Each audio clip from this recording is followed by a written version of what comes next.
Bimpe stood frozen on a crowded Lagos street, her empty stomach twisting as she stared at the single dollar in her hand, the last thing standing between her child and hunger. Just a few steps away, an old man sat slumped against a wall, his voice barely a whisper as he begged for help. People passed him like he didn't exist. Bimpe hesitated, then slowly stepped forward and placed the money into his trembling hand. Hours later, she would find herself standing inside a place she had never dreamed of entering, watching the same man walk in no longer weak but powerful, as everyone around him stood in silence. What had she just given away? Before we continue, tell me, where are you watching from? And what time is it there? And if this story speaks to you, don't forget to subscribe and join us. Bimpe had learned a long time ago that survival in Lagos did not come with kindness. It came with endurance. Every morning before the sun fully rose, she was already awake, sitting on the thin mattress she shared with her 6-year-old daughter, Tola, in a cramped, dimly lit room, tucked behind a noisy mechanic yard in Agege. The air always smelled faintly of oil and metal, and the walls, stained with years of neglect, seemed to press inward, as if reminding her how little space she truly had in this world. That morning was no different. Bimpe watched Tola sleep for a moment longer than usual. The little girl's face was peaceful, her small chest rising and falling slowly, unaware of the storm her mother was constantly fighting just to keep that peace intact. There was no food left. Bimpe's eyes drifted to the corner where a small plastic container once held rice. It was empty now. She had scraped the last grains the night before, stretching it into a watery meal that barely satisfied Tola. She herself hadn't eaten.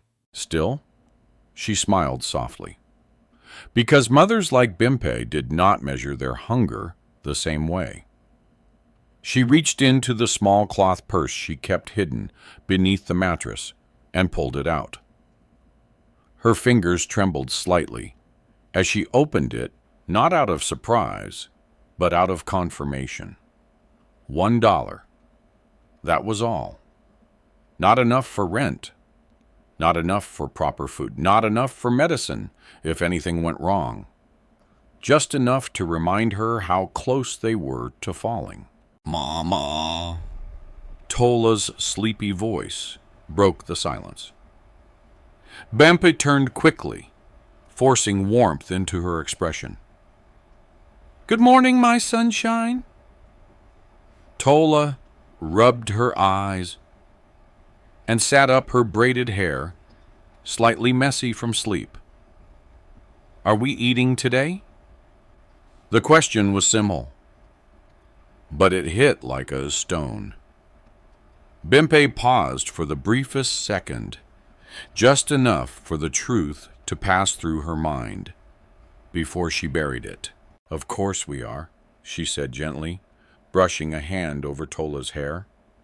Mama will take care of everything. And she meant it, even if she didn't know how. By 7 a.m., Bimpe was already out on the street, Tola walking beside her, holding tightly onto her hand. The streets of Lagos were alive, honking danfos, shouting vendors, the chaotic rhythm of a city that never slowed down for anyone's suffering. Women balanced baskets on their heads, men argued over prices, and somewhere in the distance, a generator roared like an angry beast. But for Bimpe, all of it blurred into background noise. Her focus was singular find work. She had no fixed job, no contract, no guarantee, just fragments of opportunity scattered across the city. Some days she washed clothes for families in wealthier neighborhoods. Other days, She cleaned small shops or helped vendors carry goods in exchange for a few naira. It was never stable, never enough, but it was all she had. Tola. "Sit here, okay," Bimpe said, as they reached a small roadside stall. The owner, an older woman named Ayabola, glanced at them briefly, but said nothing. Tola nodded obediently and sat on a wooden bench. "I'll be back soon." Bimpe turned and walked quickly toward a nearby building where she had once done cleaning work. Maybe, just maybe, they would need help again. Inside, the manager barely looked up. "No work today," he said flatly. "But please." Bimpe tried her voice, steady but urgent. "I can clean wash anything." He shook his head. "We already have staff." She stood there for a moment longer than she should have, hoping something would change. Nothing did. The second place was worse. "You again," a woman snapped as soon as Bimpe approached. "I told you last week we don't need you. I just thought, well, stop thinking and go find somewhere else." The woman cut in sharply, turning away. By midday, the sun was high, and the heat pressed down heavily on the city. Bimpe returned to where Tola sat. "Did you get work?" Mama Tola asked, hopeful. Bimpe smiled. "Not yet. But I will." She always said that, even when she didn't believe it herself. Hours passed, rejection after rejection. Small jobs already taken, promises broken, doors closed, before she could even knock. And slowly something began to settle inside her. Not panic, not yet, but something heavier. Reality. By late afternoon, Bimpe's steps had slowed. Her body ached, her head felt light. And then she remembered. The dollar, still tucked safely in her purse. Her last option. Her last chance to control something. She could use it to buy a little food, maybe bread, maybe a small portion of rice. It wouldn't be much, but it would be something. Enough to quiet Tola's hunger for a while. Enough to buy time. But tomorrow would come, whether she was ready or not. And she would have nothing left. They walked slowly down the street together, Tola leaning slightly against her side. Mama Tola said softly, "I'm a little hungry." Bimpe swallowed. "I know, my love." She tightened her grip on her purse. The dollar felt heavier now. Not just money, but a decision. A line between today and tomorrow. She glanced toward a nearby food stall. The smell of fried plantain drifted through the air, making her stomach twist painfully. She could end the hunger now. But at what cost?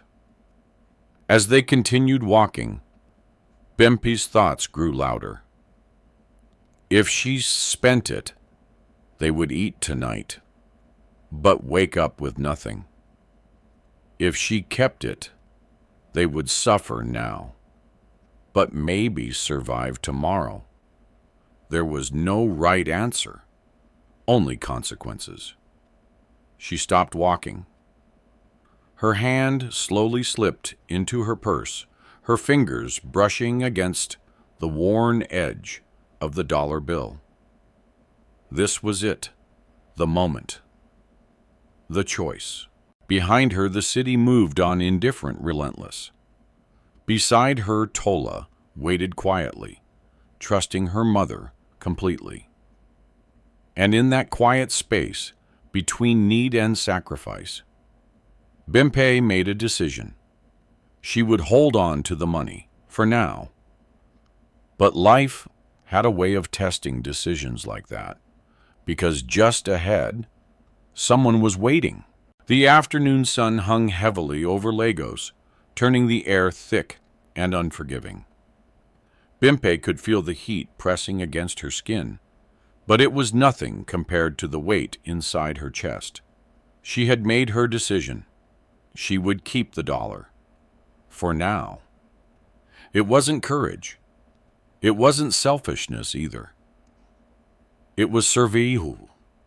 Raw, unfiltered, and painfully real. Beside her, Tola walked quietly, her small hand wrapped around Bimpe's fingers. The little girl didn't complain again. She had learned in her short 6 years that sometimes silence was the only way to protect her mother from breaking. They passed by a roadside pharmacy. A faded sign hung loosely above the door, and a dusty glass window displayed rows of medicine bottles. Bimpe slowed her steps without realizing it.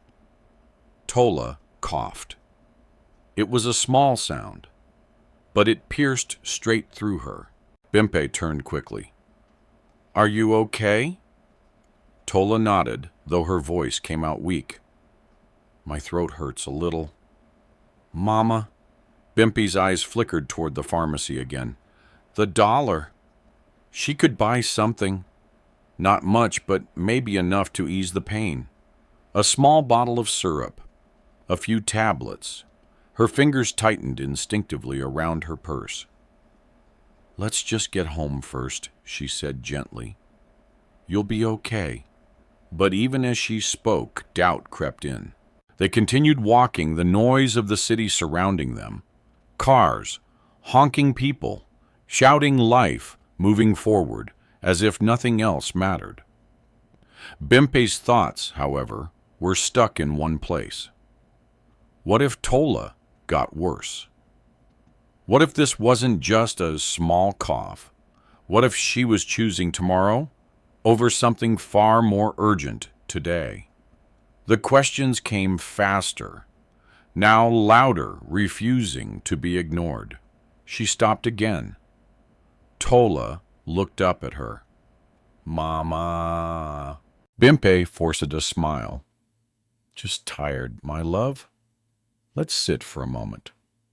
They moved toward a shaded corner near a small roadside stall. The ground was uneven, but it was better than standing under the harsh sun. Tola leaned against her, resting her head on Bimpe's arm. "Mama, will we be okay?" she asked softly. Bimpe closed her eyes for a brief second.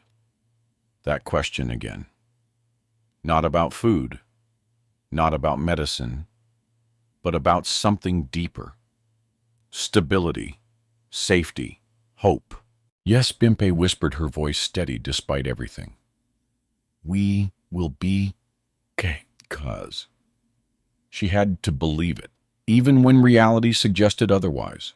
Minutes passed. People came and went. No one noticed them, no one stopped. No one cared. That was the truth Bimpe had come to understand, not with bitterness, but with acceptance. In a city this big, suffering was invisible unless it shouted loud enough. And even then, it wasn't guaranteed to be heard. Eventually, Bimpe stood up again. "We should go," she said. Tola nodded slowly, rising beside her. They hadn't taken more than a few steps when a sudden wave of dizziness hit Bimpe. Her vision blurred slightly, her body swayed. She hadn't eaten since the day before, but she couldn't afford to fall. Not now, not with Tola depending on her. She steadied herself and kept walking. They turned into a quieter street, away from the main road. The noise faded slightly, replaced by the distant hum of generators and occasional voices drifting through open windows. This part of the city felt different, slower, but not kinder. Bimpe's eyes scanned the surroundings instinctively, always alert, always aware. Because when you had so little, losing even that could mean everything. Up ahead, she noticed a small crowd gathered near the side of the road. At first, she thought it was just another street argument, common loud, and usually best avoided. But something felt off. The crowd wasn't loud. It was quiet. Too quiet. Curiosity pulled at her, even as caution whispered for her to keep walking. Then she heard a faint voice, weak, barely audible. "Please, help." Bimpe stopped. Her heart sipped. Tola looked up at her again. "Mama?" Bimpe didn't answer immediately. Her eyes were fixed ahead. The voice came again, softer this time. "Please." The people standing around shifted slightly, but no one moved closer. No one stepped forward. They were watching, waiting, avoiding. Bimpe felt something twist inside her. Not fear, not exactly, but recognition. She knew that silence. She had lived in it. She had been surrounded by it. The kind of silence that came when people chose not to see. Her grips on Tola's hand tightened. She could walk away. She should walk away. She had nothing to give. Not food. Not money. Not even strength. And yet, her feet didn't move. "Mama?" Tola whispered again, sensing the shift. Bimpe knelt slightly, bringing herself to her daughter's level. "Stay right here, okay?" she said softly. "Don't move." Tola hesitated. "Are you coming back?" Bimpe nodded. "I promise." It was a promise she could not afford to break. Slowly, Bimpe stepped toward the crowd. Each step felt heavier than the last. Her mind raced. Don't get involved. You can't help. You need to think about Tola. You need to survive. But her heart refused to listen. As she reached the edge of the crowd, people shifted slightly to make space, but still no one spoke. No one stopped her, because no one wanted to take responsibility. And then she saw him. An old man, thin, weak, slumped against a cracked wall. His clothes were torn, his face lined with exhaustion, his breathing shallow. His hand trembled as it rested against his chest. And his eyes carried something deeper than hunger, desperation. The kind that came when hope was already slipping away. Bimpe froze. For a moment, everything around her disappeared. The noise, the heat, the crowd, all of it faded. Because in that moment, she saw herself, not in appearance, but in struggle, in invisibility, in the quiet fight to stay alive when the world had already decided you didn't matter. The dollar in her purse suddenly felt heavier than ever. Not just a choice anymore, but a test. Behind her, she could feel Tola watching, waiting, trusting. In front of her, the old man's voice came again, barely a whisper. "Now, please." And just like that, Bimpe understood something she hadn't wanted to admit. This moment was not about money. It was about who she was becoming. Her hand slowly moved toward her purse. Her fingers trembled. Her breath caught in her throat, because she knew once she made this choice, there would be no turning back. For a few seconds, Bimpe could not move. The world around her seemed to blur into silence, even though the street was still alive with distant noise. All she could hear now was the uneven breathing of the old man and the pounding of her own heart. Her hand remained frozen near her purse. The dollar, her last safety, her last control over tomorrow. Behind her, she could feel the quiet presence of Tola, watching, waiting, trusting her completely. That trust pressed heavily on her chest, making every second of hesitation feel like a betrayal. "Please," the old man whispered again, his voice weaker this time. Bimpe swallowed hard. She looked around. There were at least 8 people standing nearby, men, women, even a few teenagers. None of them looked shocked. None of them looked concerned enough to act. They simply watched, as if this was just another passing scene in a city filled with too many problems to solve. One man shrugged. Another woman clicked her tongue and looked away. Someone muttered, "These beggars are everywhere." Bimpe felt something rise inside her. Not anger exactly, but something close. A quiet defiance. Because she knew what it felt like to be dismissed like that, to be reduced to a burden, to be invisible. She stepped closer. The old man lifted his eyes slightly, as if struggling to focus. For a brief moment, their gazes met. There was something unusual in his expression. Not just desperation, but awareness. A depth that didn't quite match the frail body he carried. It made Bimpe hesitate again.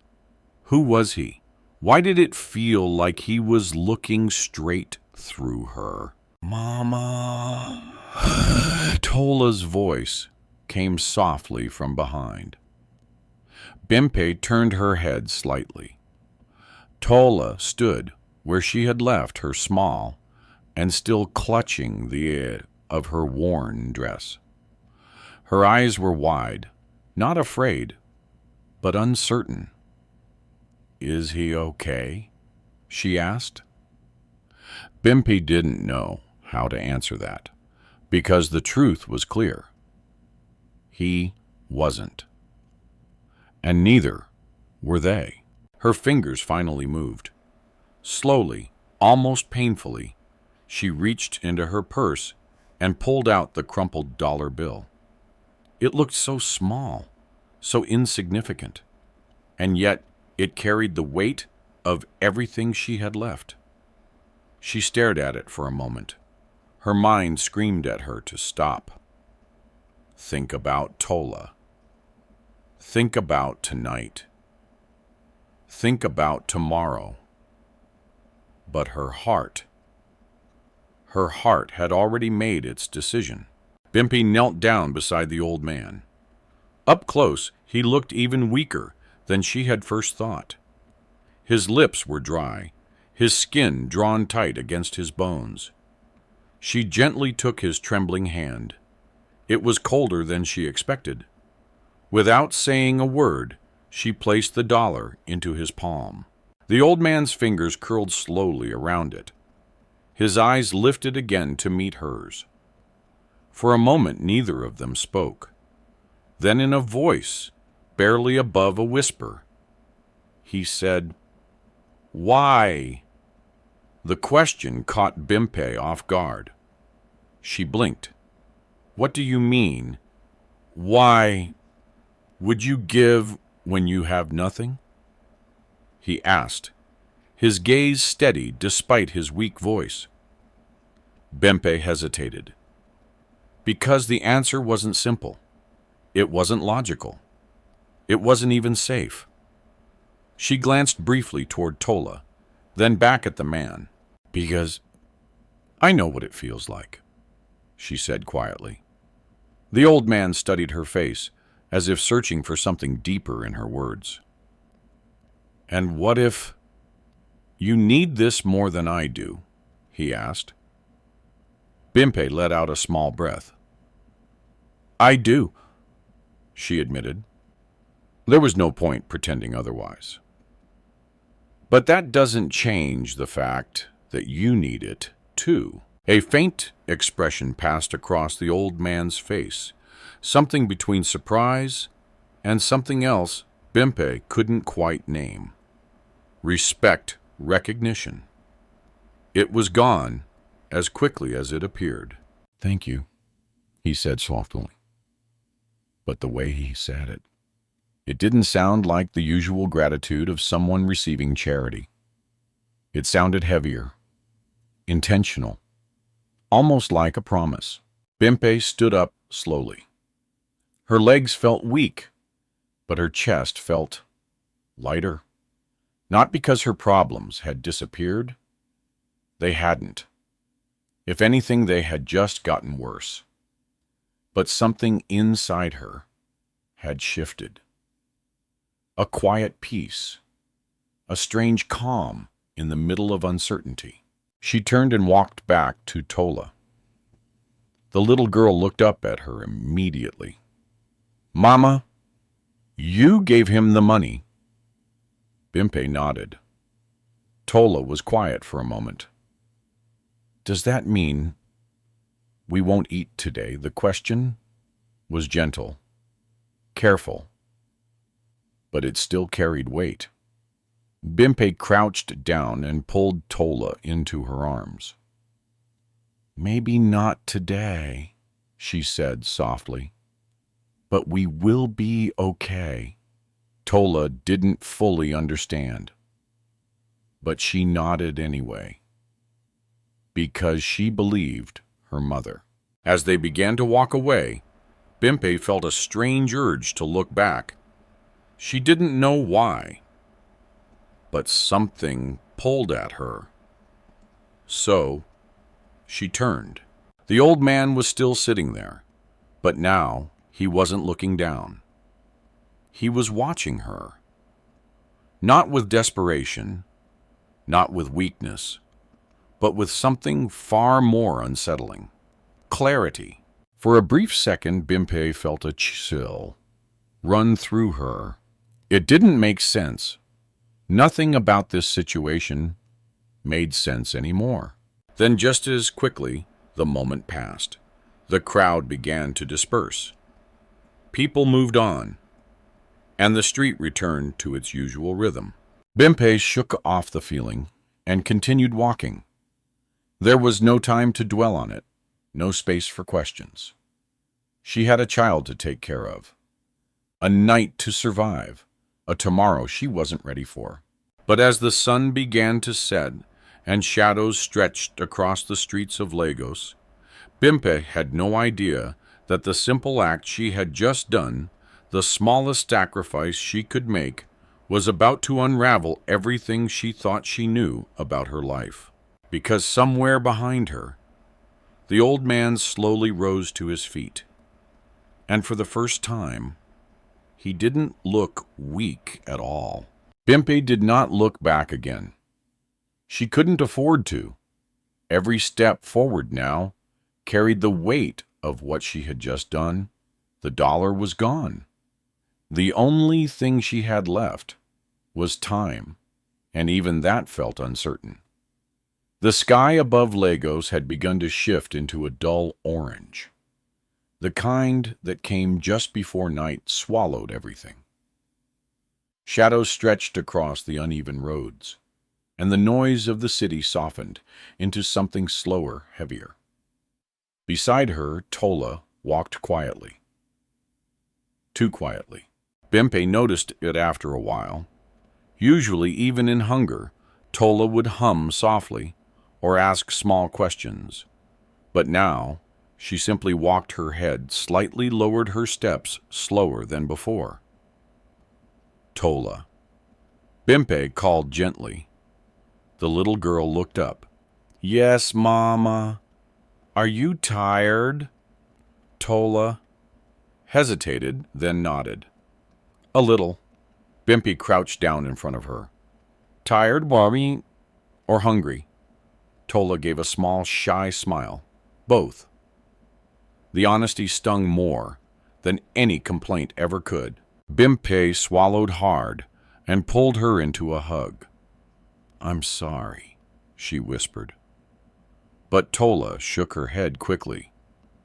No, Mama, you helped that man. That was good.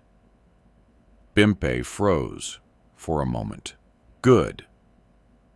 The word echoed in her mind.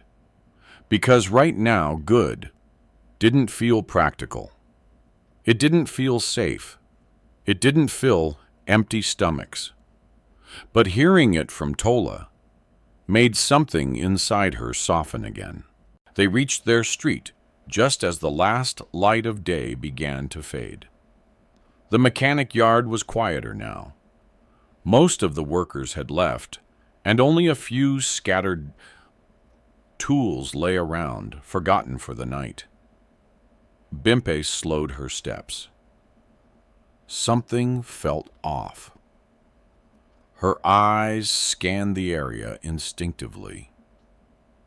And then she saw it. The door to her room was open. Her heart dropped. She rushed forward, Tola hurrying behind her. Mama Sade Bimpe called out, her voice tense. No answer. She stepped aside, and everything stopped. The room was empty. Not just empty, cleared. The thin mattress they slept on was gone.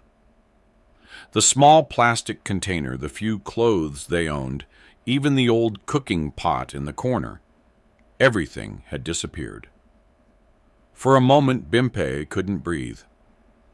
Her mind struggled to process what she was seeing.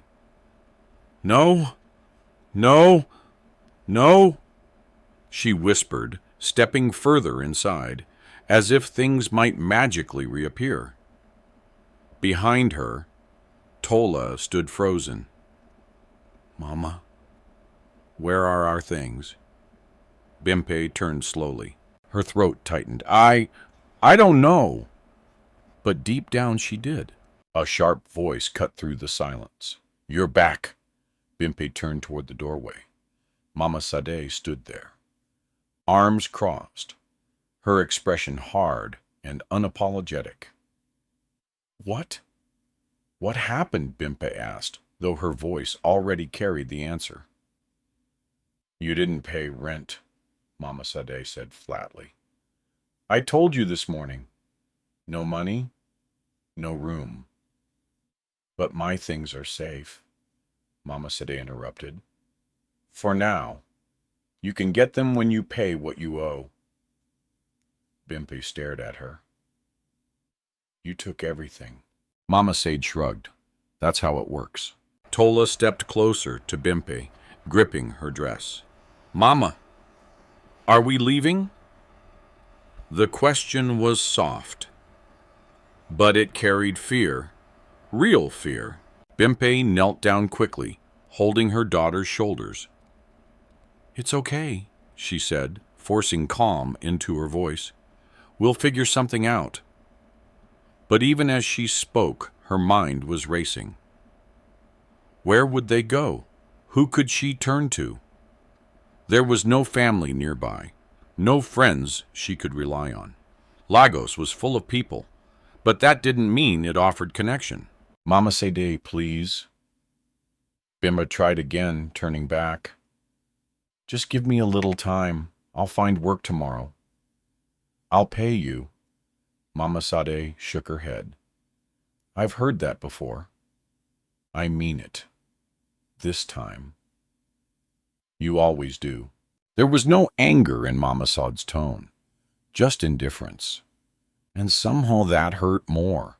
Please, Bimpe said again, her voice breaking slightly now. Why? Daughter! Your daughter is not my responsibility? Mama Sade snapped. The words hit hard, cold, final. Silence filled the room. Bimpe felt something inside her collapse. Not loudly, not dramatically, but quietly, like a door closing, with no intention of opening again. After a long moment, Mama Sade stepped aside from the doorway. You can stay outside if you want, she said, but don't come back in until you have money. Then she walked away, just like that. Bimpe stood there, unable to move. Tola tugged gently at her hand. Mama, what do we do now? Bimpe looked down at her, at those eyes filled with trust, with hope, with expectation. And for the first time that day, she didn't have an answer ready. We'll go somewhere safe, she said finally, though the words felt fragile. Where Bimpe hesitated. Then she stood up slowly and took Tola's hand. Come, she said softly. Let's just walk. The night air was cooler now, but it offered no comfort. Streetlights flickered to life, casting uneven shadows across the road. Bimpe walked without direction, without a plan. Only one thought guiding her: keep moving. Because standing still meant facing reality. And reality was too heavy right now. They passed by small shops closing for the night. Vendors packed up their goods. Laughter echoed from distant bars. Life continued as it always did. But for Bimpe, everything felt distant, disconnected, like she was walking through a world that no longer had space for her. After a while, Tola's steps slowed again. Mama, I'm really tired now. Bimpe stopped. She looked around. There was a small covered area nearby, an unfinished building with a concrete floor and partial walls. It wasn't much, but it was something. Let's rest here, she said. They moved inside. The space was cold and empty, but at least it offered shelter from the night breeze. Bimpe sat down and pulled Tola into her lap. The little girl leaned against her immediately, her body heavy with exhaustion. Mama, will we sleep here tonight? Tola asked, softly. Bimpe nodded. Yes. Will we be okay? Bimpe closed her eyes. That question again. Always that question. She tightened her arms around Tola. Yes, she whispered. We will be okay. Because she had to believe it. Even now. Especially now. Minutes passed. Then hours. The city quieted. And eventually Tola fell asleep. Bimpe remained awake. Her mind replayed everything. The dollar, the old man, the empty room, the rejection, the silence, all of it. And for a brief moment, doubt crept in. Had she made the wrong choice? Had her kindness cost her too much? She looked down at Tola's sleeping face, then up at the dark ceiling above them. I hope it was worth it, she whispered into the night, somewhere far away. A car engine started, and the course of her life was already beginning to change. The night stretched long and unforgiving. Bimpe barely slept. Every time she closed her eyes, the same thoughts circled back, sharp, restless, impossible to silence. The image of her empty room. Mama Sade's cold voice, the dollar leaving her hand, the old man's eyes. And underneath it all, a quiet question she didn't want to face. Had she done the right thing? Beside her, Tola slept curled into her body, her small fingers gripping the edge of Bimpe's dress, as if letting go meant falling into something unknown. Even in sleep, the child sought reassurance. Bimpe gently brushed her daughter's hair, her touch slow and careful. "I won't let anything happen to you," she whispered. But the truth was, she didn't know how she would keep that promise. By the time the first light of dawn crept into the unfinished building, Bimpe was already awake. The air was cooler, quieter. For a brief moment, the world felt still. Then reality returned. Tola stirred beside her. "Mama," she murmured, her voice dry. Bimpe smiled softly. "Good morning, my love." Tola blinked a few times, then looked around. The unfamiliar space, the hard floor, the silence. It all came back to her at once. "Oh," she whispered. Hunger followed quickly. "I'm hungry," Mama Tola said, her voice small but honest.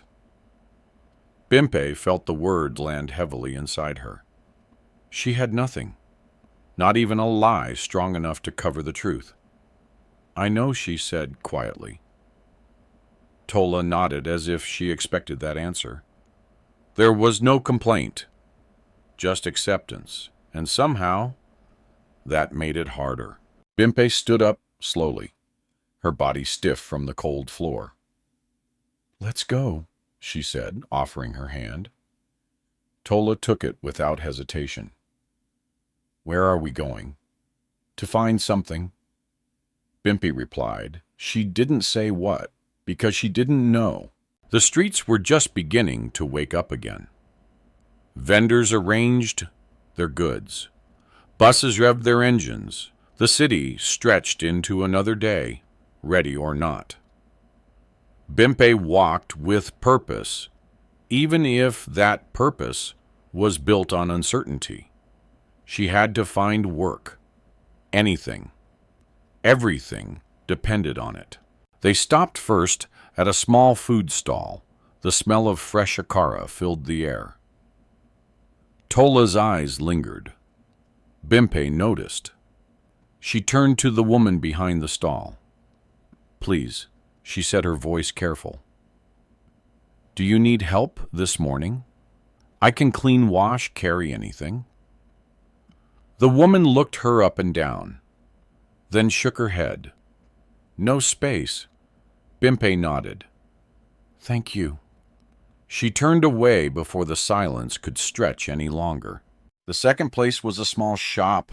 "Come back next week," the owner said dismissively. The third, "We already have workers." The fourth, no answer at all.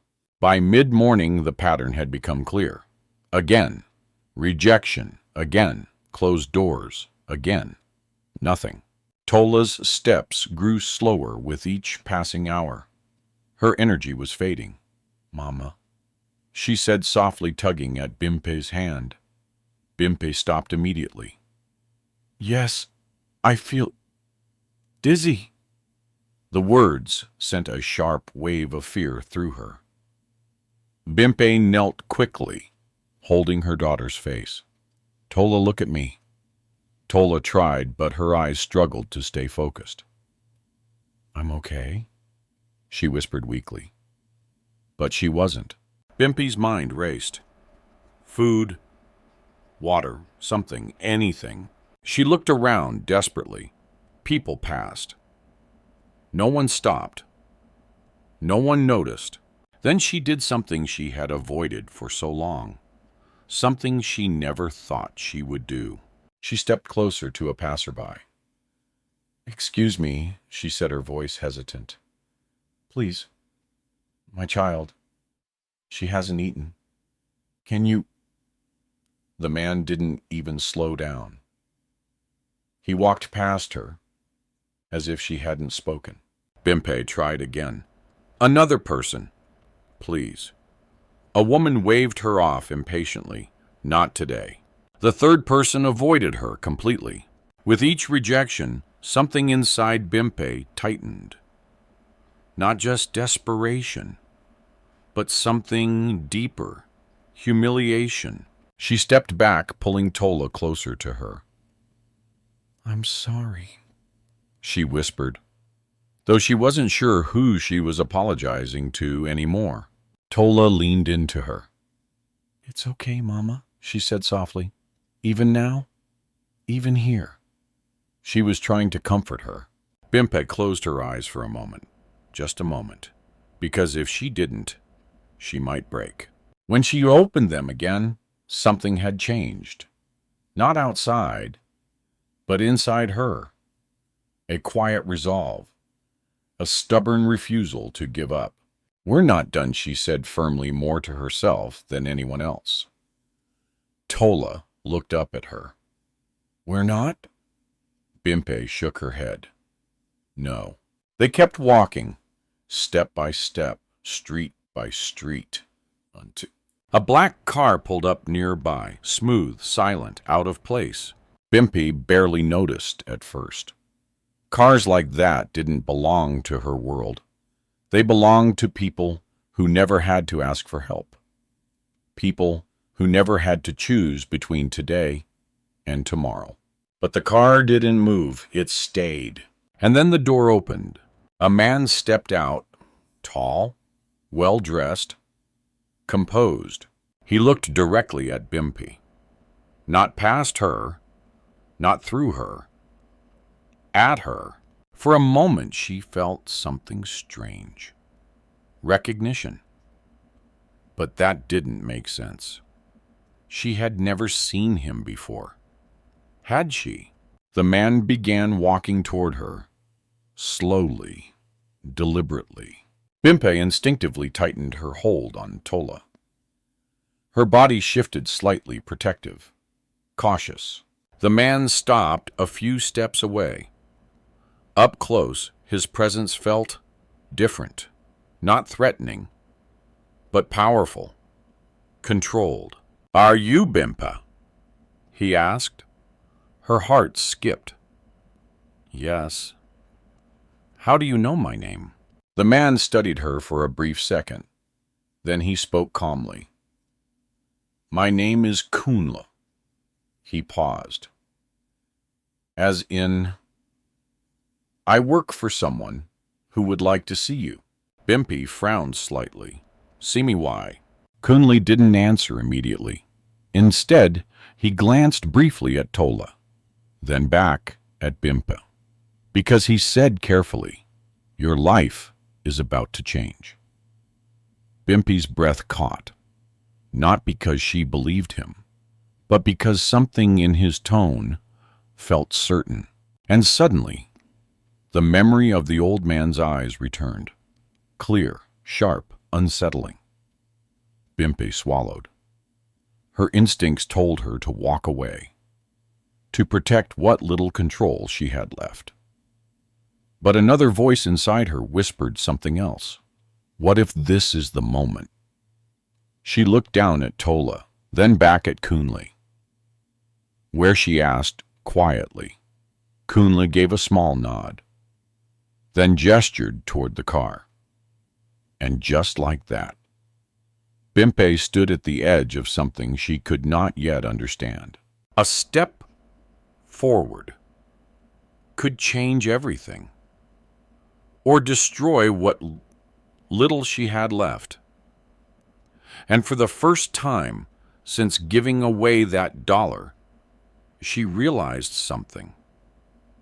Maybe that moment was never just about kindness. Maybe it was the beginning of something far bigger. Bimpe did not move immediately. The car door remained open as if waiting, not demanding, not forcing, just waiting for a decision that only she could make. Her fingers tightened around Tola's hand. Everything inside her was alert now. This was not normal. Nothing about this moment felt ordinary. A well-dressed man who knew her name. A car that did not belong to her world. A promise, no, not even a promise, a statement that her life was about to change. People like her did not get moments like this without a cost. And Bimpe had already paid too much. "I don't understand," she said slowly, her eyes fixed on Kunle. "Who sent you?" Kunle held her gaze calmly. "My boss," he replied. "And your boss is—" There was a brief pause. Then he said, "You will meet him." That was not an answer. Not really. And Bimpe knew it. Her instincts tightened further. "No," she said quietly, taking a small step back. "I can't just go with you. I have a child." Kunle nodded as if he expected that response. "I understand," he said. "And I respect that." His tone was steady, measured, not defensive, not impatient. That made it harder, because he did not feel like a threat. And yet, she could not ignore the risk. Tola looked up at her. "Mama, who is he?" Bimpe knelt slightly, keeping her voice soft. "I don't know yet. Is he going to help us?" The question was innocent, hopeful, dangerously hopeful. Bimpe hesitated. "I don't know," she said again, more quietly this time, because that was the truth. Kunle spoke again. "You don't have to decide right away," he said. "But I will tell you this, if you walk away, now you may not get this opportunity again." The words were not threatening, but they carried weight, a quiet finality. Bimpe's heart began to beat faster. Opportunity. That word again. People said it all the time. But for someone like her, opportunities rarely came dressed like this. And when they did, they often hid something beneath the surface. "What kind of opportunity?" she asked. Kunle's expression did not change. "The kind that begins with a choice." That answer frustrated her, because it still told her nothing. And yet, somehow, it told her everything. Behind them, the city continued to move. Cars passed. People talked. Life went on. But for Bimpe, everything felt suspended. As if the world had paused, just long enough for her to decide what direction her life would take next. She looked down at Tola again. The little girl's face was tired, her eyes slightly unfocused, her body weaker than it should be. And suddenly, the fear shifted. It was no longer just about danger. It was about time. How much longer could Tola keep going like this? Bimpe's thoughts moved quickly now. If this was a trap, she would face it. If this was real, she couldn't afford to miss it. Either way, standing still was no longer an option. She stood up slowly, her gaze returned to Kunle. "If I go with you," she said carefully, "my daughter comes with me." Kunle nodded immediately. "Of course. No separation," Bimpe added firmly. "None," he replied. Bimpe studied his face for any sign of hesitation. There was none. "And if I don't like what I see," she continued, "we leave." Kunle gave a small nod. You are free to leave at any time. Silence settled between them, the kind that comes right before a decision is made. Bimpe exhaled slowly. Then, without saying another word, she stepped forward. Tola followed closely beside her. Kunle moved aside, opening the car door wider. Please, he said. Bimpe paused for just a second before stepping inside. The interior of the car was unlike anything she had experienced. Clean, quiet, cool. The air itself felt different, controlled, safe. And yet, she could not relax. Tola climbed in beside her, looking around with wide eyes. Mama, it's cold, she whispered. Bimpe gave a small smile. That's the air conditioning, she said softly. Kunle closed the door gently and moved to the front seat. A moment later, the car began to move. As they drove through the streets of Lagos, Bimpe watched everything carefully. The familiar roads, the crowded markets, the places she had walked through countless times. But from inside the car, everything looked different, distant, almost unreal. She glanced at Tola. The little girl leaned against her, her body finally relaxing slightly. For the first time since the morning, Tola looked calm. Bimpe's chest tightened. Whatever this was, at least it was giving her daughter a moment of peace. But her own mind refused to rest. Where are we going? She asked. Kunle looked at her through the rearview mirror. To the company. What company? Adewale Group. The name meant nothing to Bimpe, but the way Kunle said it suggested it should. Minutes passed. The city began to change. The buildings grew taller, cleaner, more structured, less chaotic. Bimpe had rarely come to this part of Lagos. It felt like a different world entirely. Eventually, the car slowed, then stopped. Kunle stepped out first. He walked around and opened the door for them. Bimpe stepped out slowly. Her eyes lifted. And then she froze. In front of her stood a massive building. Glass, steel. Towering above everything around it. People moved in and out with purpose. Security guards stood at the entrance. The name of the company was displayed boldly across the front. Adewale Group. Bimpe's breath caught. This place, this kind of place, was not meant for someone like her. Tola squeezed her hand. Mama! Bimpe didn't answer, because in that moment, a realization hit her. This was real. Whatever was happening, it was no longer a possibility. It was happening. Kunle stepped beside her. This way, he said gently. Bimpe hesitated, just for a second. Then she looked down at Tola, at the child who had trusted her through hunger, through uncertainty, through everything. And she made a silent promise. No matter what happened next, she would not let anything harm her. Okay, she said quietly. And together, they stepped inside. The door closed behind them, and just like that, Bimpe crossed a line she could never step back from. The moment Bimpe stepped inside the building, everything changed. The air felt cooler, cleaner, almost unreal.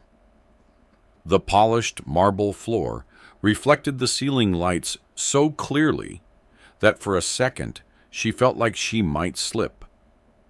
People moved around in crisp tailored clothes, their shoes clicking sharply against the floor. Conversations were quiet, controlled. No shouting, no chaos, nothing like the world she had come from. Bimpe instinctively tightened her grip on Tola's hand. Stay close, she whispered. Tola nodded, her eyes wide as she looked around. Mama, is this a hotel? She asked softly. Bimpe almost smiled. "No," she said. "I think it's an office." But even as she said it, she wasn't sure. Because this place felt too grand to simply be an office. As they walked further inside, heads began to turn. Not openly, not rudely, but enough. People noticed. Of course they did. A woman like Bimpe, wearing a faded dress, her sandals worn thin, her face marked by exhaustion, did not blend into a place like this. She stood out.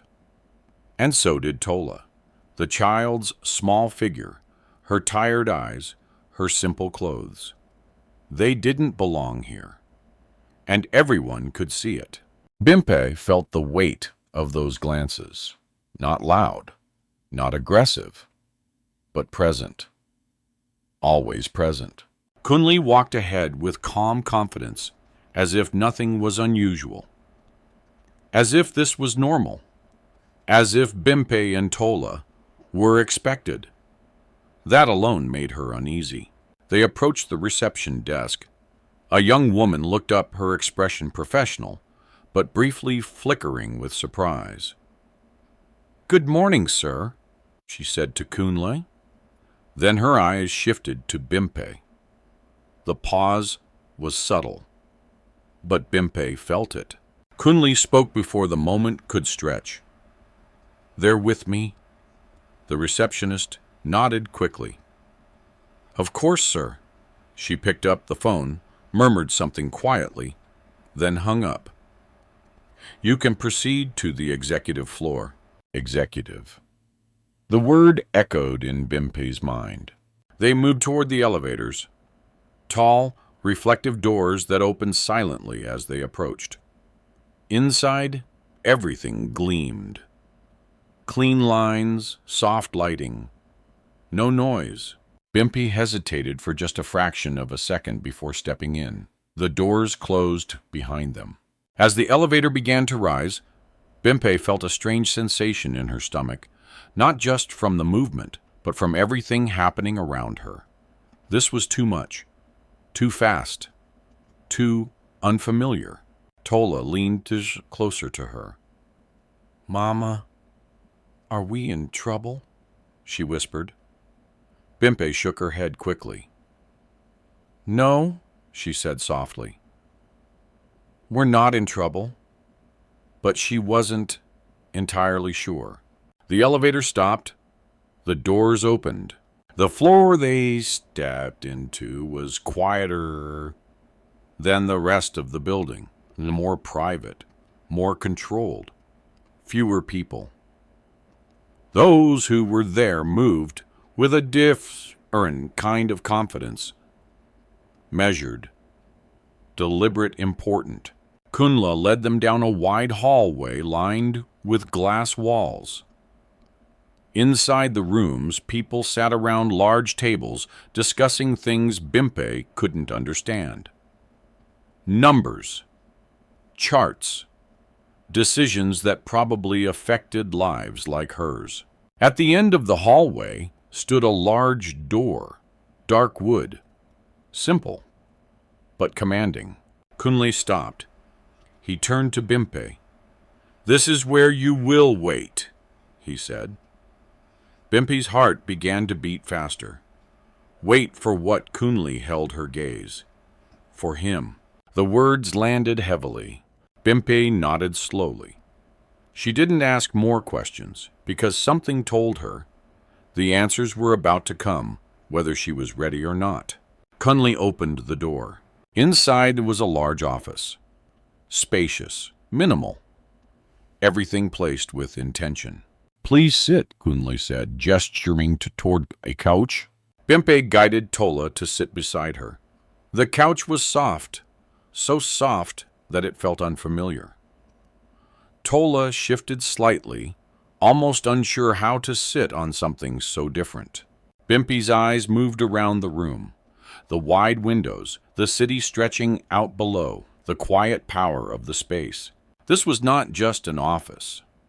This was a place where decisions were made, Big ones. Important ones. Her chest tightened. Why was she here? Minutes passed. No one spoke. No one entered. Tola leaned against her. "Mama, I'm sleepy," she murmured. Bimpe gently stroked her hair. "Rest," she whispered. Tola closed her eyes. Within moments, her breathing softened. She was asleep. Bimpe sat still, her thoughts moving faster now. The old man, the dollar. The way he had looked at her, the way Kunle had found her. None of this was random. None of this was coincidence. Something was connecting all of it. She could feel it, but she couldn't see it yet. Then the door opened. Bimpe's body tensed instantly. Her eyes lifted. Footsteps, low, measured, confident. And then she saw him. Her breath caught. It was him, the old man, but not the same, not at all. Gone were the torn clothes. Gone was the weakness. Gone was the frailty. In their place stood a man in a perfectly tailored suit. His posture straight, his presence commanding, his eyes sharp, clear, alive. The transformation was so complete, it felt impossible. Bimpe stood up slowly. Her mind struggled to catch up with what her eyes were seeing. "You," she whispered. The man stopped a few steps away. He looked at her calmly. "Yes," he said. The same voice, but stronger now. Clearer. Bimpe shook her head slightly. "No, that's not possible." But it was, because the truth stood right in front of her. And in that moment, everything shifted. The hunger, the struggle, the dollar. It all came rushing back. Her chest tightened. Her emotions collided.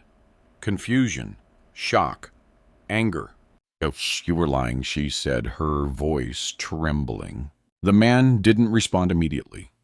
He simply watched her, and that silence made everything heavier, because now the truth was no longer hidden.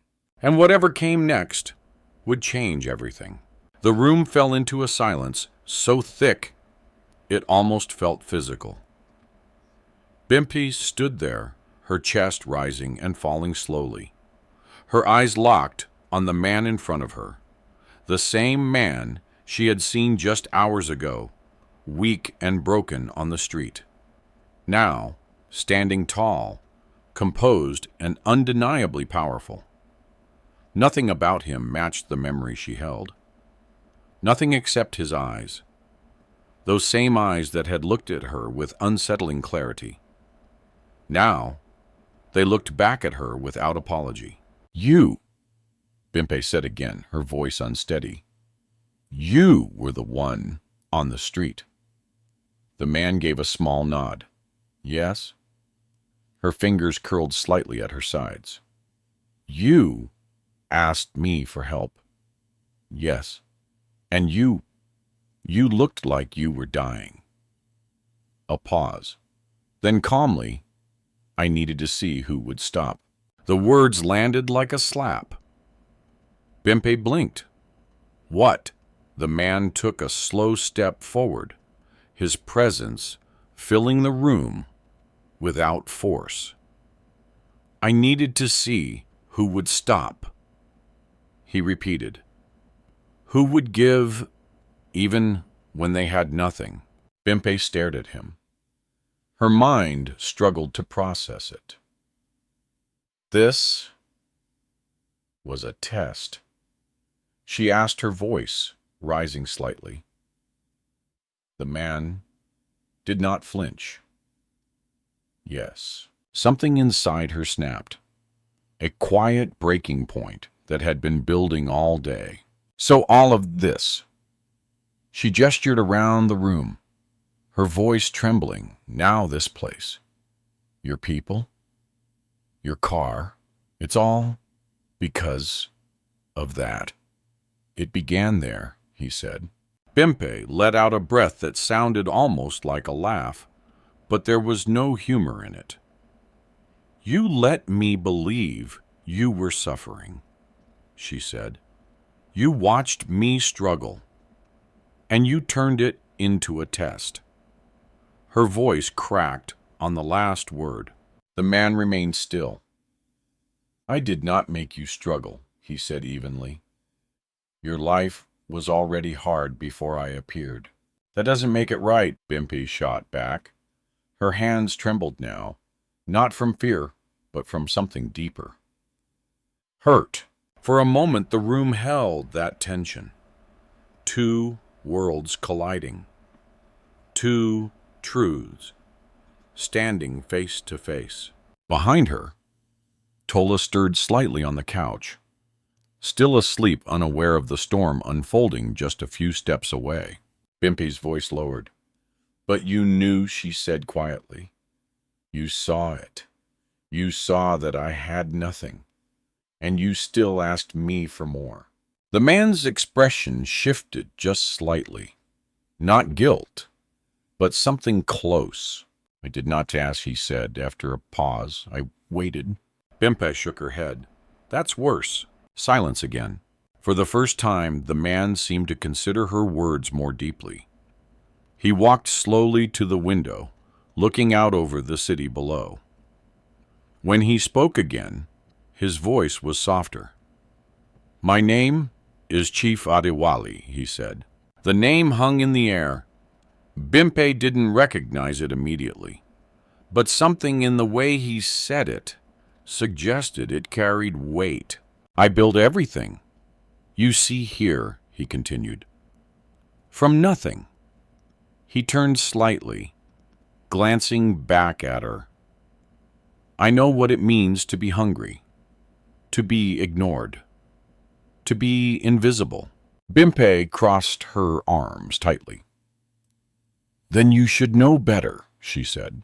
That stopped him. For a moment something passed across his face, something deeper than control, something personal. "I did know better," he said quietly, "once." He turned fully now, facing her again. But over time, that changed. Bimpe didn't speak. She watched him, waiting. "I trusted people," he continued.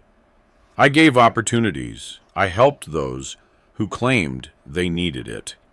A pause, and many of them took advantage of that. His voice didn't rise, but the weight of those words was clear. They lied, they manipulated, they used kindness as weakness. Bimpe's expression didn't soften. "Not everyone is like that," she said. "I know," he replied, "and that is why I test." The word echoed again. Test. Bimpe exhaled slowly. "And what happens to the people who fail?" she asked. Adewale's gaze held hers. "They walk away," he said simply, "just as they came. And the ones who pass." Another pause. "Then they are seen." The simplicity of the answer unsettled her. "You think that makes it right?" Bimpe asked. Adewale did not answer immediately, because the truth was more complicated than that. "I think," he said finally, "it is the only way I have found to see the truth in people." Bimpe shook her head again. "No," she said. "It's the way you protect yourself." That hit deeper than anything she had said before. Adewale didn't deny it. Because she was right.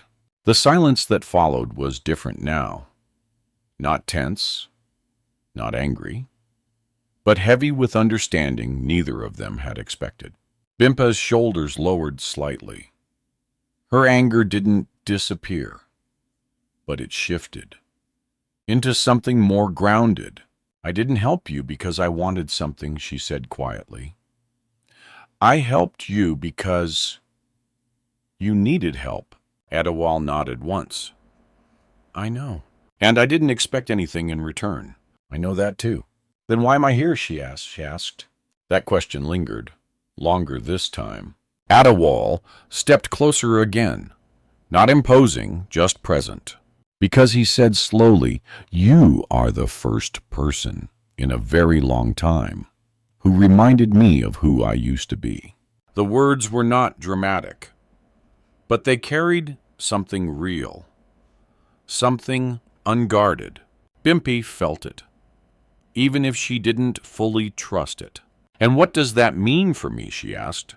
Adewale looked at her, not as a test subject, not as a stranger, but as someone he was still trying to understand. "It means," he said, "your life does not have to stay the way it is." Bimpe's breath caught, not because of hope, but because of what came with it. Change. And change was never simple. Behind her, Tola stirred again, shifting slightly in her sleep. Bimpe glanced back at her, then returned her gaze to Adewale. Everything had led to this moment. The hunger, the sacrifice, the loss. And now the truth stood in front of her. But the question remained. Was this a reward? Or the beginning of something she didn't yet understand? Because deep down, Bimpe knew one thing. This wasn't over, not even close. The silence between them did not break immediately. Bimpe stood still, her eyes fixed on Chief Adewale. But her thoughts were no longer just about him. They were about everything that had led her here. The hunger, the empty room, Tola's fragile voice, asking if they would be okay. Now this man stood in front of her, offering something that felt dangerously close to hope. And hope had always been the most painful thing to lose. "What do you want from me?" Bimpe asked. Finally, her voice was steady but cautious, because she had learned nothing came without a price. Adewale did not answer right away. He walked slowly past her, then stopped near the couch where Tola lay asleep. He looked down at the child for a moment, his expression unreadable. "She trusts you," he said quietly. Bimpe followed his gaze. "Yes." Adewale nodded slightly. "And you trust no one?" That wasn't a question. Bimpe crossed her arms again. "I trust what I can see," she said. "And right now, I don't understand what I'm looking at." Adewale turned back to her. "That is fair." He moved to the desk, resting his hand lightly against it. "I am not asking you to trust me," he continued. "Not yet." "Then what are you asking?" Bimpe pressed. Adewale looked at her directly. "I am offering you a choice." The word settled into the room. Choice. Bimpe felt a slight tension return to her chest, because choices like this were never simple. "What kind of choice?" she asked. "A chance to work," Adewale said. Bimpe blinked. She hadn't expected that. Not money, not charity, work. Her expression shifted slightly. Doing what? Adewale took a breath as if considering how much to say. "Starting from the ground," he replied. "Learning, observing, proving yourself." Bimpe frowned slightly. "That sounds like a test again." Adewale didn't deny it. "In a way," he said. "But this time, it is not about kindness." "Then what is it about?" "Capability," he answered. The word lingered. Bimpe felt something stir inside her. Not anger, not fear, something else. Something quieter. "And if I fail?" she asked. Adewale held her gaze. "Then you walk away," he said simply. "With what you already had." Bimpe let out a small breath. "That's not true." Adewale's brow shifted slightly. "I don't have what I had," Bimpe continued. "I lost it yesterday." That hit differently. For a moment, Adewale didn't respond, because there was no simple answer to that. Bimpe's voice softened slightly. "You're offering me something now," she said. "But I need to know, is it real?" Adewale took a step closer. "It is as real as what you gave yesterday," he said. The words caught her off guard, because they carried something deeper than logic. Bimpe looked away briefly. Her mind replayed the moment. The dollar. The old man's hand. The choice. That had been real. Painfully real. When she looked at him, her expression had changed. Not fully convinced, but no longer closed. What kind of work? She asked again. Adewale nodded slightly, acknowledging the shift. You will begin in the company, he said. Entry level. You will learn how things function. You will be given responsibilities gradually.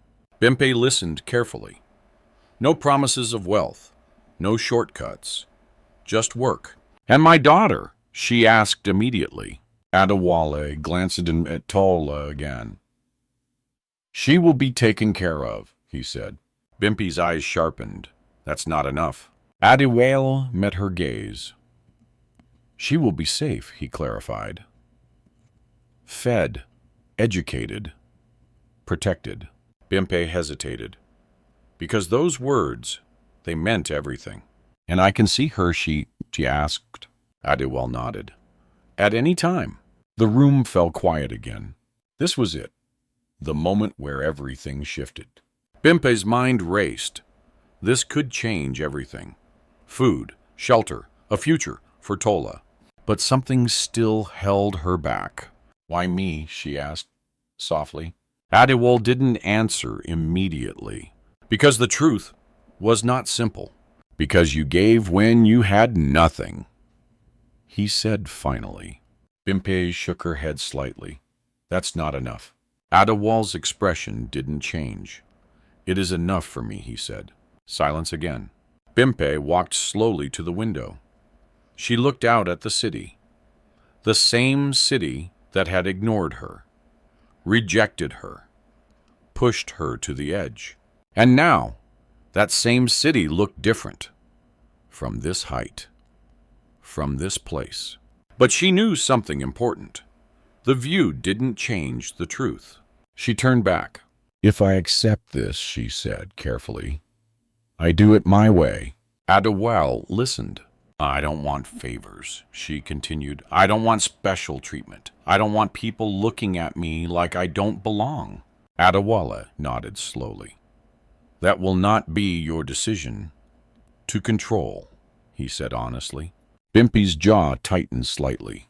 But he added, how you respond to it will be. That answer wasn't comforting, but it was real. And if someone tries to push me out, she asked. Adewale's gaze sharpened slightly. Then you prove them wrong. No rescue, no shortcuts. Just the truth. Bimpe exhaled slowly. This was not an easy path, but it was a path. And right now, that was more than she had yesterday. She looked at Tola, still asleep, still trusting. Then back at Adewale. Okay, she said quietly. The word felt small, but it carried everything. Adewale gave a slight nod. Then we begin, he said. And just like that, Bimpe stepped into a future she had never imagined. But neither of them knew yet that this path would not be simple, because somewhere inside this building, not everyone was ready to accept her, and not everyone believed she deserved to be there. The real test was only just beginning. The decision had been made, but the consequences of that decision had only just begun to unfold. Bimpe did not leave the building that day as the same person who had entered it. Not because her life had suddenly become easier, not because her problems had disappeared, but because something inside her had shifted from survival to possibility. Kunle returned shortly after Bimpe agreed. His expression remained calm, but there was a subtle change in the way he looked at her now. Not curiosity, not doubt, something closer to respect. Everything is ready, he said. Bimpe nodded, though she didn't fully understand what everything meant. Tola was still asleep when Kunle gently approached. "She needs rest," he said quietly. "We've prepared a room for her." Bimpe's body tensed immediately. A room where? Kunle didn't seem offended by the question. In the building, he replied, private, comfortable, with staff nearby. Bimpe hesitated. Her instinct was immediate and strong. No separation, no risk. "I'll stay with her," she said firmly. Kunle nodded. "That can be arranged." Relief passed through her, but only slightly. Because trust was not something she gave easily. Not anymore. They followed Kunle through another hallway, this one quieter, more secluded than the others. The noise of the office faded behind them. The environment changed again. Softer lighting, warmer tones, less formal. When they reached the room, Bimpe stopped. It wasn't just a room. It was a space she had never imagined stepping into. A large bed, clean sheets, soft pillows. A small table with neatly arranged food. Water, juice, even fruit. For a moment, Bimpe didn't move. This was more than she had hoped for, more than she had expected. Tola stirred slightly in her arms. "Mama," she whispered. Bimpe gently placed her on the bed. "You can rest here," she said softly. Tola blinked, her eyes adjusting to the space. "Is this for us?" Bimpe swallowed. "Oh, yes." Tola looked around slowly, then back at her. "Mama, it's beautiful." The simplicity of that statement hit harder than anything else, because beauty had never been part of their survival. "Rest," Bimpe said, brushing her hair gently. Tola didn't need to be told twice. Within moments, she sank into the softness of the bed, her body finally giving in to the exhaustion it had been carrying for days. Bimpe stood beside her watching for a long time, because this moment, this quiet, fragile peace, felt too important to rush past. Kunle spoke again, his voice low. "You should eat." Bimpe turned, the food on the table. She had noticed it, but she hadn't allowed herself to think about it. Now her body reminded her. Hunger returned quickly, sharp, demanding. "I'll stay here," she said. Kunle nodded. "I'll send someone to explain the next steps." Bimpe didn't respond. She was already focused on something else. The food. She moved slowly toward the table, almost cautiously, as if it might disappear if she got too close. She reached out, touched it. Real. For a second, she just stood there. Then she sat down. The first bite felt unfamiliar, not because of the taste, but because of what it represented. Relief. Her body reacted immediately. The hunger that had been pushed aside for too long surged forward. She ate slowly. At first, then faster. But halfway through, she stopped. Her eyes shifted toward the bed. Tola. Without thinking, Bimpe stood up and carried a portion of the food to her. "Tola," she said gently. The little girl stirred. "Food," Bimpe whispered.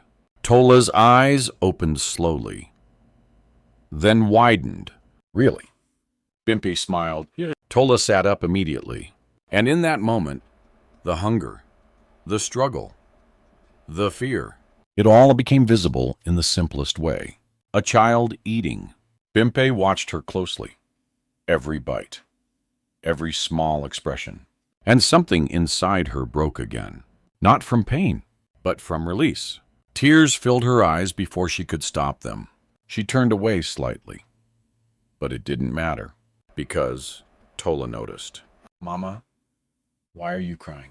Bimpe shook her head. "I'm not," she said softly. But the tears kept coming.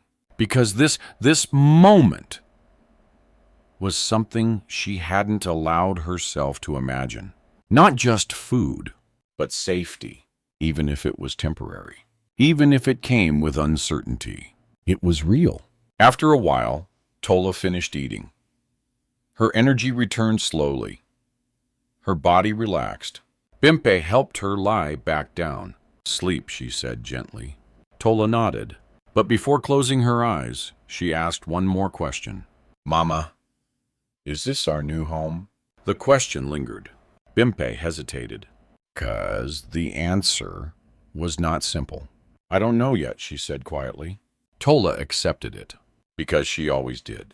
Within minutes, she was asleep again. Bimpe sat beside her. Her thoughts returned. Everything had changed. But nothing had settled. This was not the end of her struggle. It was the beginning of something new. And new things were never easy. A soft knock came at the door. Bimpe turned. A woman stepped in. Well-dressed, composed, observant. Good afternoon, she said. My name is Yinka. Bimpe's body tensed slightly. There are some things we need to discuss. Her tone was polite, but not warm. And in that moment, Bimpe understood something clearly.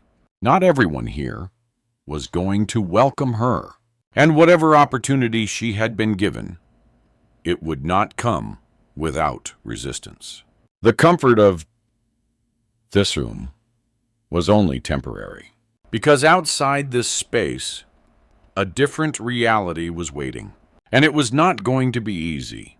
Yinka did not sit immediately. She remained standing just inside the doorway, her posture straight, her eyes moving slowly across the room, taking in every detail, every movement, every trace of Bimpe's presence. It was not curiosity, it was assessment. Bimpe rose from her seat beside the bed, her body instinctively positioning itself slightly in front of Tola, even though the child was asleep. It wasn't fear. It was protection. Good afternoon, Bimpe said calmly. Calmly, Yinka gave a small nod. Chief Adewal has asked me to help you understand how things will work here. Her voice was smooth, professional. But there was something underneath it. Something Bimpe could not ignore. Distance. Bimpe didn't respond immediately. She waited. Yinka finally stepped forward, her heels clicking softly against the floor. She placed a folder on the small table and opened it carefully. These are the initial arrangements, she said. Bimpe glanced at the papers, but did not move closer. Yinka noticed. Of course she did. You'll be starting at the company tomorrow, Yinka continued. Entry-level operations, basic tasks. You'll report to a supervisor like everyone else. Like everyone else? Bimpe asked quietly. Yinka looked up at her.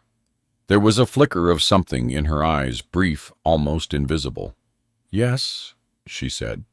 Like everyone else. The words sounded correct, but the tone felt different. Bimpe nodded slowly. And my daughter, she asked. Yinka glanced toward the bed. Her expression did not soften. She will be enrolled in a nearby school. Temporary accommodation has been arranged for both of you until further notice. Temporary, Bimpe repeated. Yinka closed the folder gently. Everything here is based on performance. There it was. The condition. Bimpe observed it quietly. So nothing is guaranteed, she said. Yinka met her gaze directly. No, she replied, nothing is. The honesty was sharp, uncomfortable, but real. Bimpe respected that, even if she didn't like it. And if I succeed, Bimpe asked. Yinka paused, just for a moment. Then your position improves, she said. That was all. No promises, no reassurance. Just possibility. Bimpe crossed her arms slowly. I don't need comfort, she said. I need clarity. Yinka studied her. Longer this time. And I've given it to you, she replied. Silence settled between them. Two women from completely different worlds, standing in the same space. Yinka broke the silence first. You should understand something, she said. Bimpe didn't look away. People here will talk, Yinka continued. They already are. Bimpe's expression didn't change. They will question why you're here, Yinka said. They will assume things. They will test you. Bimpe nodded slightly. I expect that. Yinka tilted her head just slightly. Do you? She asked. There was something behind that question. Not mockery, but challenge. Bimpe stepped forward, just a little. I've been tested my whole life, she said quietly. Yinka held her gaze. This is different, she replied. Bimpe didn't hesitate. No, she said, it's not. That answer landed harder than expected. Because it was not defensive. It was certain. Yinka closed the folder. Completely now. For your sake, she said, I hope you're right. There was no warmth in her voice. But there was no cruelty either. Just distance. Yinka turned slightly, preparing to leave. Then she paused. There's one more thing, she said. Bimpe waited. Chief Adewale does not make decisions like this lightly, Yinka said. If he brought you here, it means something. Bimpe's eyes narrowed slightly. And what do you think it means? She asked. Yinka looked at her. Really looked at her this time. Then she said, I think it means you have something to prove. With that, she walked out. The door closed softly behind her. The room felt quieter now, but not calmer. Bimpe stood still for a moment, processing everything. The offer, the conditions, the warning. This was not a gift. It was an opportunity. And opportunities came with expectations. She turned back toward the bed. Tola was still sleeping peacefully. For a moment, Bimpe allowed herself to just watch her. Because this was why she had said yes, not for herself, but for this child. She sat down slowly. Her mind moved through everything again.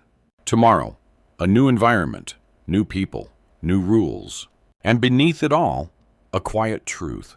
She would have to earn her place. Every step of the way. No shortcuts, no protection, just effort. Bimpe leaned back slightly. Her body was tired, but her mind was awake. She thought about Chief Adewale, his words, his reasons. She still didn't fully trust him, but she understood one thing. He had opened a door. What she did with it would be entirely up to her. Hours passed, quietly. Eventually, Tola woke up again. Mama, she said softly. Bimpe turned immediately. I'm here. Tola looked around, then smiled. We're still here. Bimpe nodded. Yes. Tola sat up slowly. Are we staying? Bimpe paused. Then she said, for now, yes. Tola nodded, satisfied. That was enough for her. But for Bimpe, it was only the beginning. Because tomorrow, everything would change again. And this time, she would not be invisible. She would be seen, judged, tested. And if she failed, there would be no one to blame. Only herself. Bimpe took a slow breath. Then she stood up. Get some rest, she said softly to Tola. Because tomorrow was going to be a different kind of fight. And she needed to be ready for all of it. Not just the opportunity, but the resistance that would come with it. Because somewhere in this building, someone was already waiting for her to fail. And Bimpe had no intention of giving them that satisfaction. Not this time. Not anymore. Not when she had come this far. Not when she had nothing left to lose. And everything to prove. Morning came faster than Bimpe expected. For a moment, she didn't remember where she was. The softness beneath her, the quiet air, the absence of noise, it all felt unfamiliar. Then reality settled in, slowly but firmly. The building, the offer, the choice she had made. She turned her head slightly. Tola was still asleep beside her, curled into the large bed, as if she finally felt safe enough to rest deeply. Her breathing was steady, her face relaxed in a way Bimpe had not seen in a long time. Bimpe watched her for a few seconds. Then she sat up. Today would be the beginning. Not of comfort, but of proof. She moved quietly, not wanting to wake Tola yet. On the chair nearby, she noticed neatly folded clothes, simple, clean, and far better than anything she owned. She hesitated for a moment before touching them. These were not hers. Not really. Not yet. But she had no choice. After changing, Bimpe stood in front of the mirror. For a second, she didn't recognize herself. The same face. The same eyes. But without the dust, without the exhaustion covering every line, she looked different, stronger. Mama Tola's voice came softly behind her. Bimpe turned immediately. "Good morning," she said gently. Tola sat up, looking around again. Then she smiled. "We didn't dream it." Bimpe smiled back. "No, we didn't." There was a knock on the door. Bimpe's body tensed slightly. "Come in," she said. Kunle entered. "Good morning," he said. His eyes briefly scanned the room, then settled on Bimpe. "You're ready." It wasn't a question. Bimpe nodded. "Yes." Kunle gave a small approving nod. "There's breakfast outside. After that, I'll take you to your department." Bimpe glanced at Tola and her. Kunle responded calmly. Someone will come to take her to the learning center. It's within the building." Bimpe hesitated, just for a moment. Then she looked at Tola. "Do you want to go?" she asked softly. Tola nodded eagerly. "Yes, Mama." That made it easier. "Okay," Bimpe said. Kunle stepped aside, then let's begin. The dining area was quiet, simple, orderly. Bimpe sat with Tola, both of them eating slowly. Not because they weren't hungry, but because this still felt new, uncertain. After breakfast, a young woman arrived to take Tola. She introduced herself gently and spoke kindly to the child. Tola looked at Bimpe. "Will you come back?" Bimpe knelt down. "Yes," she said firmly. "I'll always come back." Tola smiled, then followed the woman. Bimpe watched until she disappeared. Only then did she turn. "I'm ready," she said. The department was nothing like the office upstairs. It was busier, louder, more functional. People moved quickly. Papers passed from one hand to another. Phones rang. Voices overlapped. This was where work happened. Kunle led her to a desk near the corner. "This is where you'll start," he said. A woman looked up, mid-30s, sharp eyes, tired expression. "This is Bimpe," Kunle said. "She'll be assisting here." The woman nodded slowly. "I'm Ngozi," she said. "No time for long introductions. There's work." Bimpe appreciated that. "Good," she said. "I'm ready." Ngozi studied her for a second, then handed her a stack of files. "Sort these. Alphabetical. No mistakes." Simple, clear. Bimpe sat down immediately. Her hands moved carefully. Each paper, each name, each detail. She focused, not on the room, not on the people watching, only on the work. Because this was where she proved herself. At first, the room ignored her, but not completely. Whispers moved quietly. Eyes glanced in her direction, then away. "She's the one from the street. Chief brought her." Bimpe heard it, every word.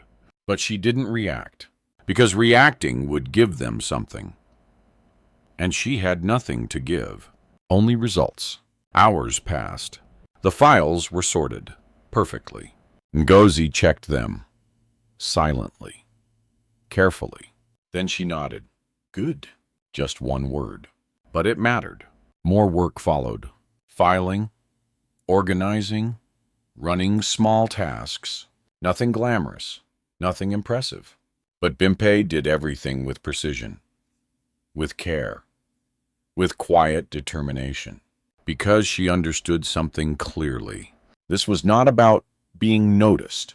It was about being undeniable. By midday, the atmosphere shifted slightly. Not friendly, but less dismissive. Ngozi handed her another task, more complex this time. Can you handle this? She asked. Bimpe didn't hesitate. Yes. She worked through it slowly, double-checking everything, making sure there were no errors, because one mistake would be enough for them to confirm their doubts, and she would not give them that.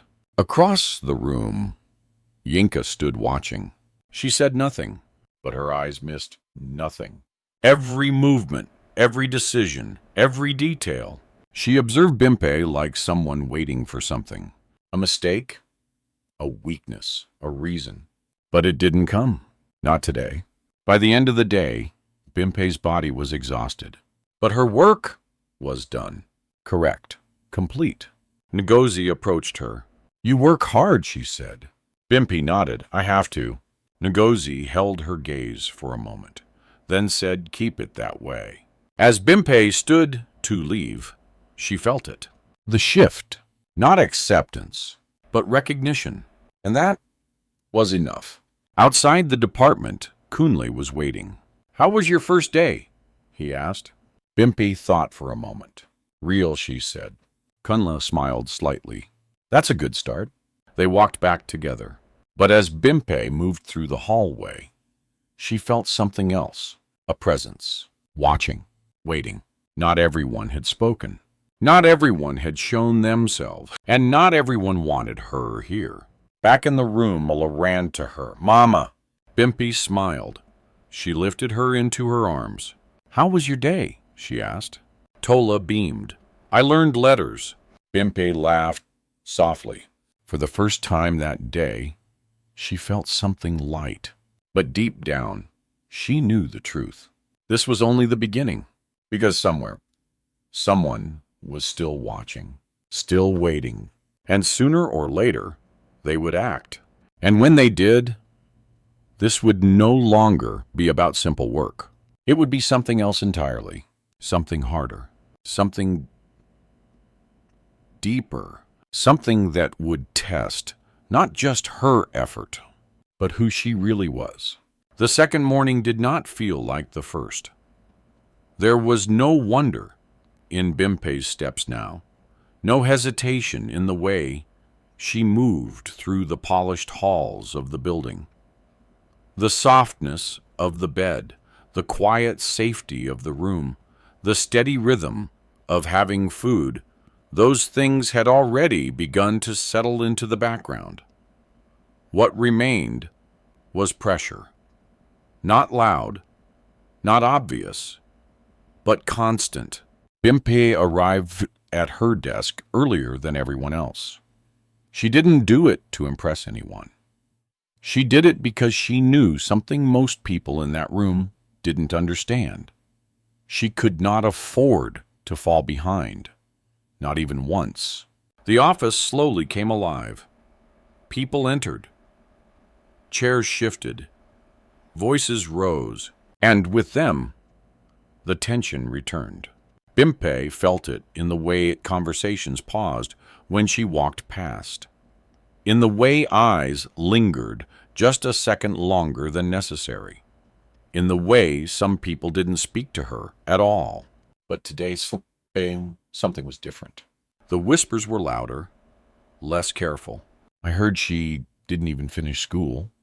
She was begging yesterday, and today she's here. Bimpe didn't react, not outwardly, but inside. She heard everything. Ngozi approached her desk, placing a new stack of documents down. These need to be reviewed and summarized, she said. Her tone was neutral, but her eyes were more watchful than before. Bimpe nodded. I'll get it done. Ngozi hesitated, then added quietly, be careful. That was all, but it was enough, because those two words carried something more than instruction. Warning. The work was more complex than anything Bimpe had done before. Numbers, reports, data she had never worked with. At first her hands slowed, not from fear, but from unfamiliarity. She read each page carefully, more than once. Her mind worked harder.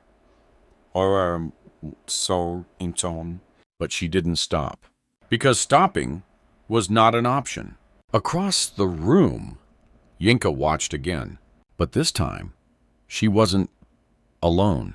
Two other senior staff stood near her, speaking quietly, observing openly. Let's see how long she lasts. One of them murmured. Yinka didn't respond. Her eyes remained fixed on Bimpe. An hour passed, then two. Bimpe was still working. Her pace was slower than others, but her focus never broke. She double-checked every detail, every number, every line, because she understood something clearly. This was not just work. This was evaluation, and someone was waiting for her to fail. Midday came. Ngozi returned. Done, she asked. Bimpe looked up. Yes. She handed over the documents. Ngozi flipped through them quickly, then more carefully, then again. Her brow tightened slightly. Did you do this alone? She asked. Bimpe nodded. Ngozi looked at her for a moment, then said quietly, wait here. She walked across the room, toward Yinka. They spoke. Low voices, measured tones. Then Yinka took the documents. And read, slowly, carefully. Bimpe watched from a distance. Her chest tightened, not from fear, but from anticipation, because she knew. This moment mattered. Minutes passed. Then Yinka looked up. Her eyes met Bimpe's, and for the first time, there was something different there. Not doubt, not dismissal, something else. Recognition. Yinka walked toward her. The room quieted slightly. People noticed. Of course they did. Yinka stopped in front of Bimpe. These are correct, she said. Her voice was calm, but it carried weight. Not just correct, she added, thorough. The word landed differently, because it wasn't easy praise. It was earned. Bimpe nodded slightly. Thank you. Yinka studied her for a moment longer, then said, you learn quickly. It wasn't a compliment. It was an observation. And in this place, that meant more. But just as quickly, the moment shifted. One of the senior staff stepped forward. This doesn't change anything, he said. The words were sharp, the tone clear. Bimpe turned slightly. I didn't expect it to, she replied calmly. The man frowned. People don't come in like this, he continued. Like what, Bimpe asked. The room went still, because the question forced him to say it. Without qualification, he said, there it was. Not about her work, about her place. Bimpe didn't look away. I didn't come here for qualification, she said. I came here for opportunity. Silence. Because the truth was uncomfortable. Yinka spoke again. Enough, she said. Her voice wasn't loud, but it was final. The man stepped back, not satisfied, but silenced. Yinka turned back to Bimpe. You've done well today, she said. Then added, but this is not over. Bimpe nodded. I know. And she did, because this was never about one task, one day, one moment. This was about consistency, proof, time. Yinka held her gaze for one more second, then walked away. The room slowly returned to normal, but something had changed. Not acceptance, not yet, but resistance had cracked. And cracks were where things began to shift. Later that evening, Bimpe sat beside Tola again. The child talked about her day, her lessons, her new words, and Bimpe listened fully, because this was why she was here. But even in that quiet moment, her mind remained aware. Something was coming. She could feel it, because people didn't give up that easily. Not when power was involved, not when control was threatened. And somewhere in that building, someone was already planning the next move. Something bigger, something harder, something that wouldn't be solved with simple work. And when it came, Bimpe would have to face it. Not just with skill, but with everything she was. Because this time, it wouldn't just test her ability. It would test her truth. And that was a different kind of battle. One she had not yet fought. The next challenge did not announce itself. It arrived quietly, carefully, like everything else in that building. 3 days passed. Bimpe worked consistently, carefully, without mistake. She learned quickly, adjusted faster, and spoke less. Not because she had nothing to say, but because she understood something clearly. In a place where people were waiting for her to fall, silence was strength. But silence did not stop attention. If anything, it increased it. People were watching her more now, not out of curiosity, but calculation, because she had not failed, and that made her a problem. On the fourth morning, Ngozi approached her desk. Her expression was serious. "There's an issue," she said quietly. Bimpe looked up. "What kind of issue?" Ngozi hesitated, then placed a file in front of her. "A financial discrepancy," she said. Bimpe's brow tightened. "What does that have to do with me?" Ngozi didn't answer immediately, because the truth was already inside the file. Bimpe opened it. Her eyes moved quickly across the pages. Numbers, records, dates. Then she saw it. Her name, attached to an entry. Her breath caught. "This is not mine," she said immediately. Ngozi held her gaze. "I know," she said. That surprised her. "Then why is my name here?" Ngozi's voice lowered. "Because someone put it there." The room felt different now, heavier, because this was no longer about whispers. This was action. Bimpe's mind moved quickly. "Who has access to this?" she asked. "Senior staff," Ngozi replied, which meant not random, not accidental. Bimpe closed the file slowly. "They're trying to remove me." Ngozi didn't disagree. "Yinka Bimpe?" asked. Ngozi paused, then said carefully, "She knows." That was enough. Bimpe stood up. Her heart was steady, her mind clear. "This doesn't leave this room," Ngozi said. "It won't," Bimpe replied, because she understood something now. This wasn't just a test. This was a trap. And if she reacted wrong, it would be over.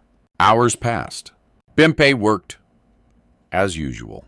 No panic, no confrontation, because the real fight was not happening at her desk. It was happening behind closed doors. That afternoon, a meeting was called. Senior staff, management, and Bimpe. She entered the room calmly. The same room where everything had changed. But this time, the air was different. Cold, controlled. Yinka sat at the table. So did the others. And at the head. "Chief Adewale." Bimpe stopped. "Just for a second." Then stepped forward. "Sit," Adewale said. She did. The file was placed in front of her again. "This was found in your department," one of the men said. His tone was neutral, but his eyes were not. Bimpe didn't open it. She already knew what it said. "I didn't do this," she said calmly. Silence. "Of course you would say that," the man replied. Bimpe didn't react. Instead, she looked at Yinka. Not accusing, not afraid. Just direct. Yinka held her gaze. for a long moment. Then she spoke. "This file was altered," she said. The room shifted. "The time stamps don't match," she continued. "The entries were added after submission." The man frowned. "That proves nothing," he said. "It proves enough," Yinka replied. Her voice was calm, but firm. Then she turned to Bimpe. "Did you make any changes to this file?" "No," Bimpe said. "Do you have access to the system after submission?" "No." Yinka nodded, then turned to the room. She couldn't have done it. Silence. Because the truth was now clear. Someone else had. Adiwol finally spoke. "Then we find out who." His voice was quiet, but final. "And you're like me." Just like that, the direction changed. Not toward Bimpe, but away from her. The man who had spoken earlier shifted uncomfortably, because now the focus was different. And pressure had moved. The meeting ended shortly after. No accusations, no punishment. But something had happened, something important. Bimpe had not just survived. She had stood, calm, clear, unshaken. And that it was something they could not ignore. Later that evening, Adewale called her back. She entered quietly. He looked at her for a moment, then said, "You handled that well." Bimpe didn't smile. "I've handled worse," she said. Adewale nodded slowly. "I know." A pause. Then he added, "They tried to break you." Bimpe met his gaze. They failed. Silence. Then something shifted. Not in the room, but in him. "You didn't just pass the test," Adewale said. "You proved something." Bimpe didn't ask what, because she already knew. Not to them, to herself. That night she sat beside Tola again. The child leaned against her. "Mama, are we okay now?" she asked softly. Bimpe looked down at her, then smiled. "Yes," she said. And this time it was true, because everything had changed. Not just her situation, but her place, her voice, her worth. And the truth, that had always been there. Now, it could not be ignored. Not anymore. Sometimes the smallest act of kindness feels like a loss. Sometimes giving your last dollar feels like the worst decision you could ever make. But life has a way of revealing something deeper, something most people never understand. Bimpe didn't give because she expected a reward. She gave because her heart refused to become hard, even when the world had every reason to make it that way. And in the end, it wasn't the money that changed her life. It was who she chose to be when it mattered most. There will be moments in your life when you have very little. Moments when helping someone else feels impossible. Moments when the world tells you to protect yourself first. But remember this. Your character is built in those exact moments. Not when it's easy, but when it costs you something. So if this story touched you, tell us, what would you have done in Bimpe's place? And where are you watching from? Don't forget to like, share, and subscribe for more powerful stories that remind us what it truly means to be human. Because sometimes one small act of kindness can change everything.